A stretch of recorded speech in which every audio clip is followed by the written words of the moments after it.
Bonjour et bienvenue dans La Neuro-C'est-Dingo. Dans cet épisode, je vais te parler d'une notion importante dont on parle peu et qui pourtant peut avoir un impact considérable sur nos vies. C'est la mentalité de croissance. Une petite révolution intérieure qui peut tout changer et transformer ta façon de voir les choses, y compris ton rapport à l'échec, au doute, au changement et même la perception que tu as de toi-même. Tu vas voir que ce n'est pas de la théorie positive ou un slogan de développement personnel, mais une vraie clé pour t'ouvrir la porte sur de nouvelles perspectives. Très souvent, ce qui nous empêche d'avancer, ce n'est pas ce qui nous arrive, mais la manière dont on le perçoit et l'interprète. Une difficulté n'aura pas la même intensité selon la mentalité avec laquelle on l'aborde. Ça peut même tout changer. Le regard que l'on porte sur nous, sur les autres, sur la vie et sur ce qu'on croit possible. Et cette belle réflexion ne vient pas de moi, mais d'une psychologue américaine, Carol Dweck, qui à travers ses recherches sur la motivation, la réussite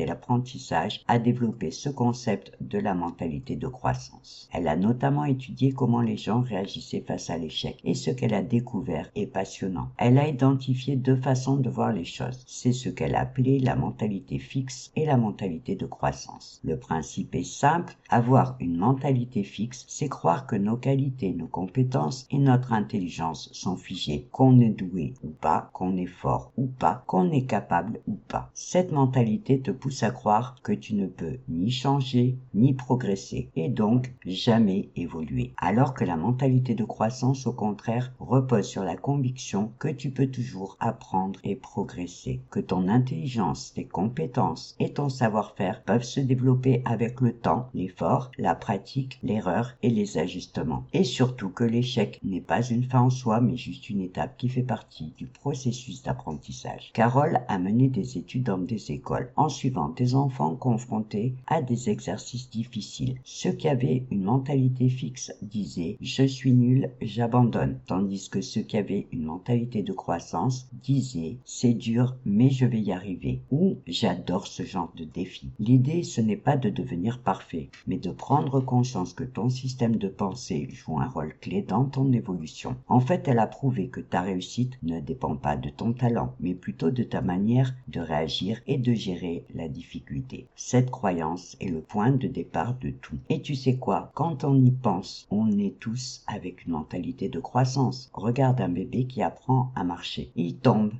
encore, des centaines de fois même. Et pourtant, jamais il ne se dit « je suis nul, la marche, ce n'est pas fait pour moi ». Jamais il n'abandonne. Au contraire, il continue, il essaye, il ajuste son équilibre, il se relève et il retente. Son cerveau est programmé pour apprendre et progresser. Il enregistre chaque tentative, ajuste ses circuits neuronaux et renforce ses capacités après chaque chute. Et c'est exactement cet élan naturel vers l'apprentissage, cette énergie innée de la progression que tu peux activer à l'âge adulte. Elle n'a pas disparu, elle est juste enfouie, parfois sous des couches de peur, de jugement ou de croyances limitantes. Adopter une mentalité de croissance, au fond, ce n'est pas apprendre quelque chose de nouveau, mais juste retrouver cet instinct profond qui existe déjà en toi depuis toujours. N'oublie pas que même si ton cerveau préfère la stabilité et la sécurité, il est malléable. Comme je te l'ai dit dans un épisode précédent, il possède une capacité incroyable, la neuroplasticité, ce qui veut dire qu'il peut apprendre, évoluer et s'adapter tout au long de ta vie. En clair, ton cerveau est capable de créer de nouvelles connexions neuronales à chaque fois que tu en as besoin, que ce soit pour apprendre quelque chose de nouveau, pour faire un effort ou pour relever un défi. J'y consacrerai d'ailleurs un épisode complet très bientôt. Mais en attendant, retiens déjà ceci. Il n'est jamais trop tard pour apprendre, pour progresser ou pour changer. Après, adopter une mentalité de croissance.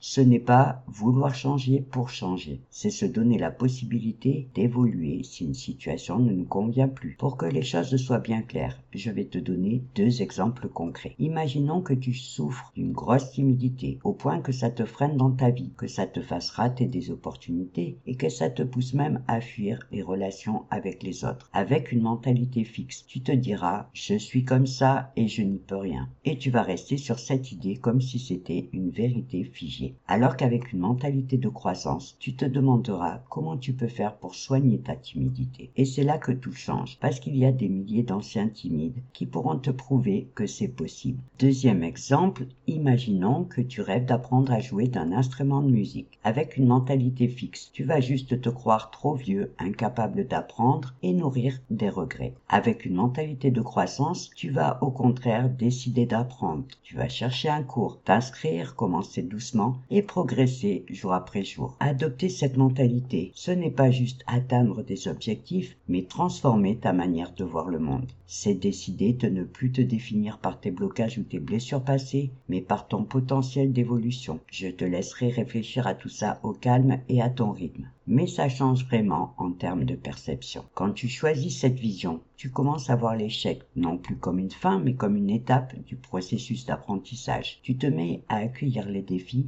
avec plus de curiosité que de crainte. Et surtout, tu arrêtes d'attendre d'avoir toujours tout compris, tout maîtrisé ou d'être parfaitement prêt pour agir. Ça ne veut pas dire que tout devient plus facile, mais que tu te sens plus libre intérieurement et plus solide mentalement, pas parce que tu n'as plus de contraintes, mais parce que tu choisis de ne plus les laisser définir tes opportunités. C'est un peu comme un oiseau qui vivrait dans une cage, mais avec la porte ouverte. Il peut choisir de rester ou de s'envoler. Il sait qu'il a le choix et ça change tout. Il n'est pas contraint de le faire, il choisit d'aller où il a envie. Et les défis deviennent de vraies opportunités. Même face aux grandes épreuves de la vie, les deuils, les séparations ou les échecs professionnels, cette mentalité est précieuse. Elle n'empêche pas la douleur, mais elle t'évite de te croire incapable de te relever. Tu sais que tu peux te reconstruire à ton rythme et quand tu le veux, mais tu sais que tu es capable de le faire. Par exemple, tu peux prendre l'habitude de te poser cette question simple. Et si j'essayais juste pour voir? C'est une belle façon d'ouvrir une porte dans ton mental vers de nouvelles possibilités. Souvent, la peur du changement est bien plus grande que le changement lui-même. Et te poser cette question, c'est déjà faire un premier pas. C'est ouvrir une brèche dans les incertitudes. Et c'est redonner un peu de souplesse à un mental trop figé. Que les choses soient claires, l'objectif n'est pas de viser ou de défendre à tout prix le changement, mais juste de comprendre que si quelque chose ne te convient pas ou convient plus, en adoptant cette mentalité qui au fond consiste juste à croire que tu peux évoluer, tu reprends le pouvoir d'agir. Et souvent, ça commence par une petite chose toute simple. Changer ton langage intérieur, ce que tu te dis à toi-même. Changer tes « je suis nul » en « je peux apprendre », tes « je ne suis pas doué » en « je vais m'entraîner », tes « ce n'est pas pour moi » en « et si j'essayais ». Et puis, il y a un autre effet souvent oublié mais tellement précieux, c'est l'impact émotionnel positif que procure cet état d'esprit.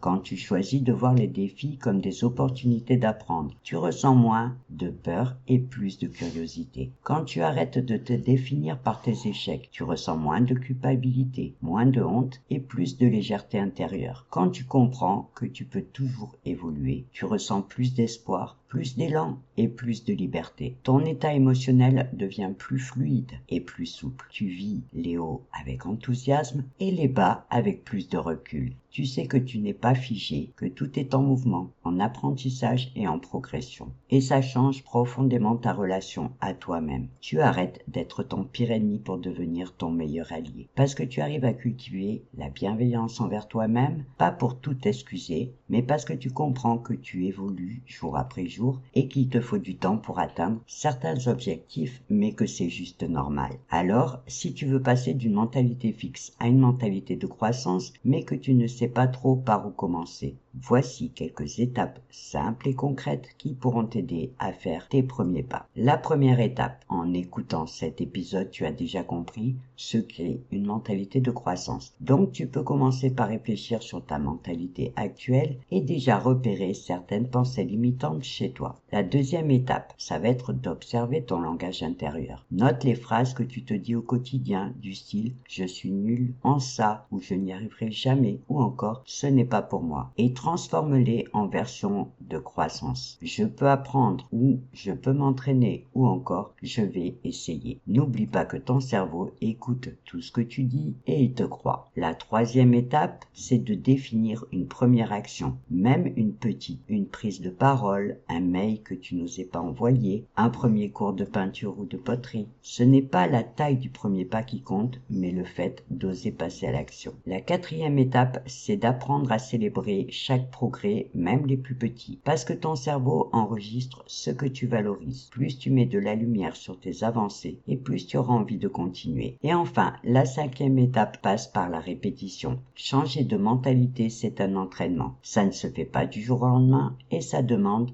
d'y mettre une vraie attention. Mais c'est parfaitement possible et chaque effort compte. Et n'oublie pas qu'adopter cette mentalité de croissance, c'est transformer ton rapport à toi-même, aux autres et à la vie. C'est ne plus subir par peur, mais oser choisir plus librement et plus intentionnellement. C'est redevenir acteur ou actrice de ta vie. Et quelque part en toi, une petite voix, c'est depuis longtemps que tu en es capable. Pas besoin d'aller vite, pas besoin de tout changer. Juste oser faire un premier pas vers ce que tu veux. D'ailleurs, il se peut qu'en m'écoutant, tu ressens déjà quelque chose qui bouge en toi, comme si une part de toi-même savait depuis longtemps que tu étais capable de plus, mais que tu n'avais jamais osé l'écouter. Au fil des épisodes, je vais faire le tour de tout ce qui peut nous empêcher de croire en nous, pour te donner des pistes de réflexion et de solutions, des explications et des clés concrètes pour que tu puisses comprendre d'où ça vient et comment tu peux reprendre le contrôle. Mais n'oublie jamais une chose essentielle. Comprendre, ce n'est que la première étape. Écouter un podcast, lire un livre, entendre de bons conseils, tout cela peut t'inspirer, t'éclairer et te motiver. Mais rien ne remplacera jamais le fait d'oser passer à l'action. Même une toute petite action, même un mini pas. Parce que c'est en osant essayer, en acceptant de ne pas réussir et en choisissant de recommencer que la vraie transformation commence. Dans le prochain épisode, je te parlerai d'un autre sujet très puissant, les traumatismes du passé, parce qu'ils peuvent eux aussi avoir des impacts sur ta vie, mais ils peuvent aujourd'hui être mieux compris et mieux gérés grâce aux avancées de la psychologie moderne. Alors, je te donne rendez-vous mercredi prochain pour le 5e épisode de La Neuro c'est Dingo. En attendant, prends soin de toi et de ton mental. Merci d'avoir écouté cet épisode et belle journée à toi. Et n'oublie pas, je suis Nat, celle qui défend l'idée que ton mental peut devenir un véritable levier de transformation.